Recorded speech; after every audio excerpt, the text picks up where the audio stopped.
یتیم کی مال کی قریب مت جاؤ۔ بہرحال یتیم کا سرفرز جج ہو یا قاضی ہو یا اقربا میں سے دادا یا کوئی دوسرا رشتہ دار، سب کے لیے حکم یہی ہے کہ یتیم کی مال کا انتظام اس طریقے سے کرے کہ جو بہتر ہو، جس میں مال کی حفاظت کے ساتھ ساتھ اس میں اضافے کی صورت بھی ہو، تاکہ اس کی مال کمانے کا طریقہ بھی، کہ اس کی مال میں اضافہ بھی ہو۔ قاضی ہو یا جج ہو یا پھر اس کے اقربا میں اس کے دادا کیوں نہ ہو نا، تو ان کی مال کے ساتھ ملا کر ان کی تجارت میں ان کو بھی نفع اور ان کو بھی فائدہ دینے کی کوشش کرو۔ اللہ نے دوسری جگہ میں ارشاد فرمایا، ان الذین یأکلون اموال الیتامی ظلما انما یأکلون فی بطونہم نارا، بے شک جو لوگ یتیم کی مال کھاتے ہیں ظلم کرتے ہوئے، یتیم کی مال ظلم کرتے ہوئے زبردستی ان کی مال کو کھا لیا، ناجائز طریقے سے اس کی مال کو کھا لیتے ہیں، تو گویا کہ وہ آگ کھاتے ہیں۔ کیا کھاتے ہیں؟ وہ آگ۔ یتیم کی مال نہیں کھایا اس نے، گویا کہ اس نے آگ کھایا۔ لہذا یتیم کی مال کی قریب تک مت جاؤ۔ ایسے نہ ہو کہ یتیم کی مال میں سے کچھ حصہ بھی اگر تمہارے پاس آ گیا تو گویا کہ تم نے آگ کھا لی۔ تو اسی وجہ سے اللہ رب العزت نے فرمایا، بڑی تاکید فرمائی کہ یتیم کی مال کی قریب بھی مت جاؤ۔ ہاں، اگر کوئی قاضی ہو یا جج ہو یا دادا ہو تو اس کی مال کی تجارت اگر تم کر سکتے ہو، ان کی مال کے ساتھ میں ملا کر اس کو نفع پہنچانے کی کوشش کرو۔ ایسے نہ ہو کہ تم ان کی 1 روپیہ تمہارے مال میں آ کر مل جائے۔ اگر تم نے ان کی ناجائز طریقے سے ان کی مال کو کھایا تو گویا کہ اس کی مال نہیں کھایا، تم نے آگ کھایا ہے۔ تو اللہ رب العزت نے بڑے تاکید سے فرمایا کہ یتیم کی مال کی قریب مت جاؤ۔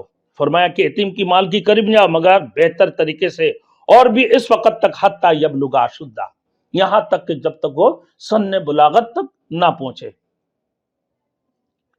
یعنی وہ یتیم اپنے قوت یعنی جوانی تک پہنچ جائے۔ بعض نے کہا اس کی عمر 33 سال، بعض نے کہا 18 سال، بعض نے کہا کم از کم 22 سال اس کی عمر ہو، 23 سال تک کی عمر کا تعین کرتے ہیں۔ میرے محترم دوستو، حضرت امام ابو حنیفہ رحمۃ اللہ علیہ فرماتے ہیں کہ کم از کم اس یتیم کی عمر کے وہ یتیم احمق نہ ہو، بیوقوف نہ ہو، ہوشیار ہو، نہ تو 25 سال کی عمر کو پہنچنے پر اس کا مال اس سے واپس کر دینا چاہیے کہ یہ تمہارے مال تھا، تمہارے باپ نے یہ تمہارے لیے چھوڑ کر گیا ہے، یہ جائیدادیں تمہارے لیے چھوڑ کر گیا ہے، یہ سونا اور یہ چاندیاں اور یہ رقم تمہارے لیے چھوڑ کر گیا ہے تمہارے باپ نے، تو اس بچے کے حوالہ کر دی جائے۔ امام ابو حنیفہ رحمۃ اللہ علیہ کے نزدیک کم از کم بچے کی عمر 25 سال، بعض نے کہا 30 سال، بعض نے کہا 18 سال، بعض نے کہا 23 سال عمر ہو تو فوری طور پر اس کی مال کو اس کی حوالہ کر دی جائے۔ اب بہرحال چھٹا حکم یہ ہے کہ سن بلوغت کی پہنچنے تک یتیم کی مال کی آسان طریقے سے نگرانی کرو اور اس سے نقصان پہنچانے کی غرض سے اس کی قریب بھی نہیں جاؤ۔ اس کی آسان طریقے سے اس کی مال کی نگرانی کرو، اس کی مال کی حفاظت کرو اور اس سے نقصان پہنچانے کی غرض سے اس کی قریب مت جاؤ۔ میرے دوستوں، آج سوچنے والی بات ہے، کتنی اخباروں میں نظر آتی ہیں نا، ٹیلی ویژن وغیرہ میں آج کل میرے دوستوں، میڈیا کے اندر آپ جب دیکھیں گے سوشل میڈیا میں تو اس قسم کی نظر آتے ہیں خبروں میں کہ چچا نے اپنے بھتیجا کو مار دیا جائیداد کے لالچ میں، یا بڑا بھائی اپنے چھوٹے بھائی کو مار دیتے ہیں، نعوذ باللہ۔ اگر دادا کے پاس ان کا پوتا کو پرورش کر رہے تو ان کی کتنی دیکھ بھال کیا کرتے تھے۔ آپ دیکھیں حضرت عبد المطلب رسول مقبول صلی اللہ علیہ وسلم کے دادا جان کہ اللہ کی رسول کی کتنی خیال کیا کرتے تھے۔ حرم کے اندر ان کے لیے ایک علیحدہ سی جگہ بنایا، جے نماز بنایا، اور اسی دائرہ کے اندر اللہ کے رسول صلی اللہ علیہ وسلم جا کر بیٹھا کرتے تھے۔ اور اس کے علاوہ کسی کی اجازت نہیں ہوتے تھے کہ اس دائرہ کے اسی حدود کے اندر جائیں، ان کا بیٹا کیوں نہ ہو۔ جو محمد رسول اللہ صلی اللہ علیہ وسلم سیدھے جا کر اپنے اسی جگہ پر بیٹھتے تھے۔ رسول مقبول صلی اللہ علیہ وسلم کے دادا عبد المطلب نے ان کے لیے جگہ مقرر فرمائی۔ تو میرے دوستوں، آج ہم لوگ کہاں، ہماری کیا سوچ ہے؟ ہم تو ناحق لوگوں کی مال کھا جاتے ہیں، یتیم کی مال کھا جاتے ہیں۔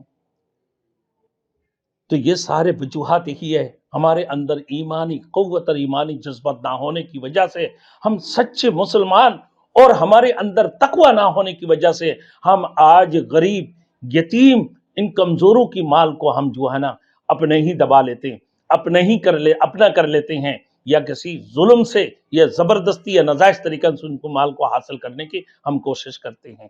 اللہ ہم سب کو اس سے حفاظت فرمائے، اور یہ ہمارے لیے حلال نہیں ہے، حرام ہے یتیم کی مال کھانا۔